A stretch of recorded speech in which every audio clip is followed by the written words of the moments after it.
मित्रों सादर प्रणाम।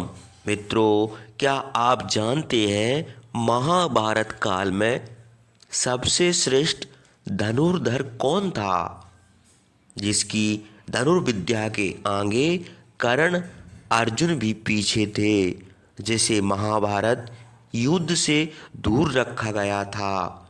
मित्रों, आज की वीडियो में हम उस सर्वश्रेष्ठ धनुर्धर के बारे में जानेंगे जो एक सर्वश्रेष्ठ योद्धा और धनुष विद्या में पारंगत था। तो वीडियो को अंत तक पूरा जरूर देखिए। द्रोण ऋषि भरद्वाज के पुत्र थे। अपने पिता के सानिध्य में रहकर अध्ययन करने के कारण वे चारों वेदों तथा अस्त्र शस्त्र संचालन में पारंगत हो गए थे। उनके साथ पांचाल के युवराज द्रुपद भी शिक्षा पा रहे थे, इसलिए दोनों में घनिष्ठ मित्रता हो गई थी। द्रोण अपनी गरीबी से दुखी थे, अतः द्रुपद ने राजा बनने के पश्चात उन्हें आधा राज देने का वचन दिया। उन्हीं दिनों महर्षि परशुराम अपनी समस्त संपत्ति ब्राह्मणों को दान करके महेंद्र पर्वत पर तपस्या कर रहे थे। द्रोण महेंद्र पर्वत पर पहुंच गए और उनसे दान देने का अनुरोध किया। द्रोण के विलंब से आने के कारण परशुराम के पास कुछ भी नहीं बचा था, अतः उन्होंने द्रोण को अपना शिष्य बनाकर अस्त्र शस्त्र की शिक्षा दी। महर्षि परशुराम द्वारा अस्त्र शस्त्र शिक्षा में पारंगत होने के बाद द्रोण का विवाह हस्तिनापुर के राजगुरु कृपाचार्य की बहन कृपि के साथ हुआ। कृपि से उनको एक पुत्र प्राप्त हुआ, अश्वत्थामा। गरीबी के कारण आचार्य द्रोण के पास अपने पुत्र को पिलाने हेतु दूध भी नहीं था।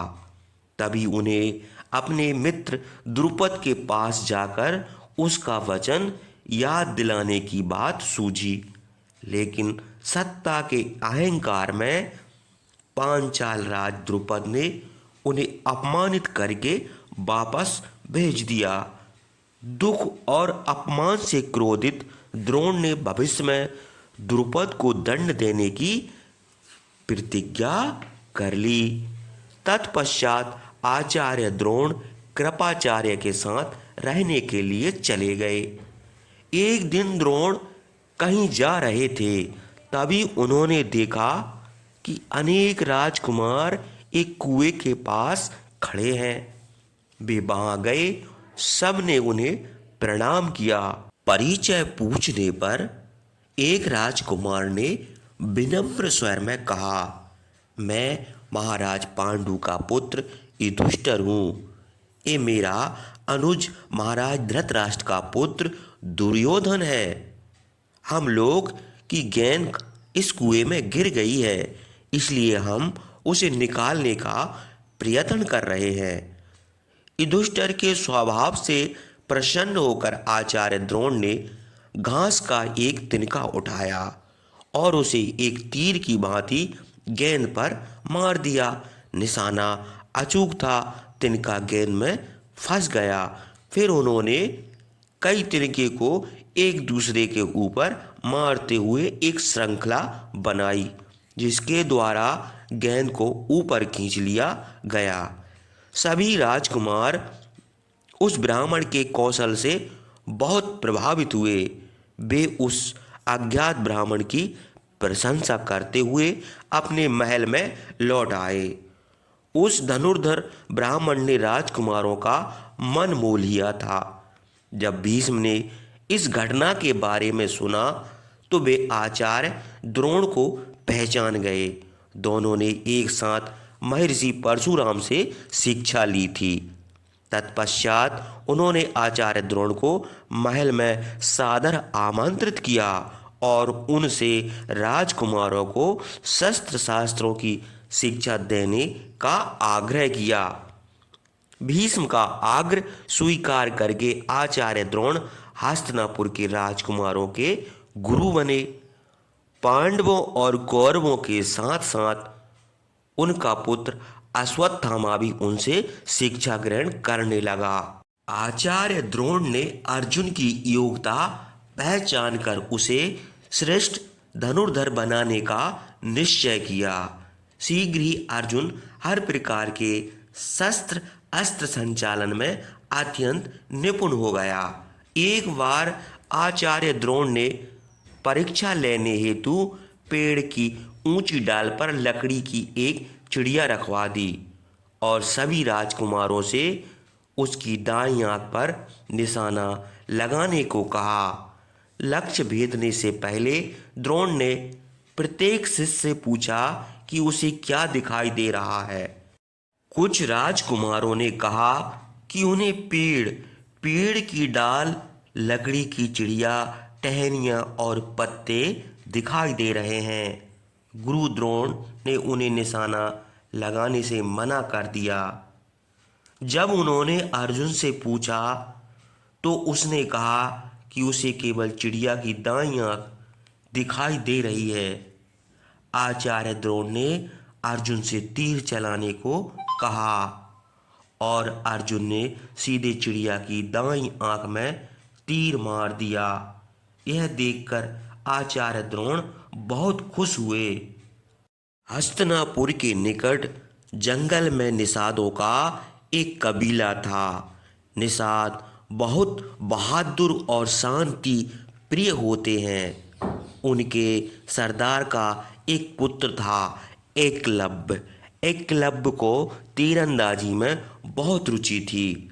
वह भी आचार्य द्रोण का शिष्य बनना चाहता था, परंतु उन्होंने उसका अनुरोध अस्वीकार कर दिया। तब एकलव्य ने आचार्य द्रोण की मिट्टी की एक मूर्ति बनाई और उसे गुरु मानकर तीरंदाजी का अभ्यास शुरू कर दिया। एक बार आचार्य द्रोण ने एक कुत्ते का मुंह अनेक तीरों से बिना हुआ देखा। उनको बड़ा आश्चर्य हुआ।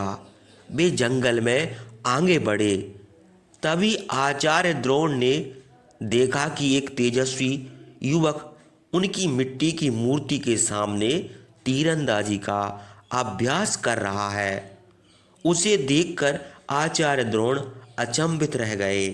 वे अर्जुन को श्रेष्ठ धनुर्धर मानते थे, परंतु ये तो उससे भी ज्यादा निपुण और योग्य बालक था, जो शब्द भेदी बाण चला सकता था। आचार्य द्रोण अपने स्वप्न को नष्ट होता नहीं देख सकते थे। वे चाहते थे कि अर्जुन हमेशा श्रेष्ठ धनुर्धर बना रहे। अतः वे एकलव्य के पास पहुँचे और गुरु दक्षिणा के रूप में उसके दाएं हाथ का अंगूठा मांग लिया, जो किसी धनुर्धर के लिए अत्यंत आवश्यक था। एकलव्य ने कोई विचार किए बिना तुरंत अपने दाएं हाथ का अंगूठा काटकर आचार्य द्रोण को दे दिया।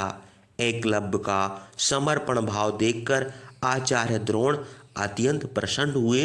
बाद में एकलव्य अपनी 4 उंगलियों से ही योग्य धनुर्धर बना रहा। मित्रों, अब आप जान गए होंगे कि महाभारत काल में सर्वश्रेष्ठ धनुर्धर कौन था।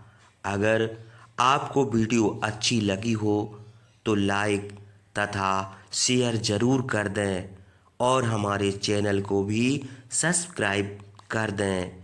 जय श्री कृष्णा, जय जय श्री कृष्णा।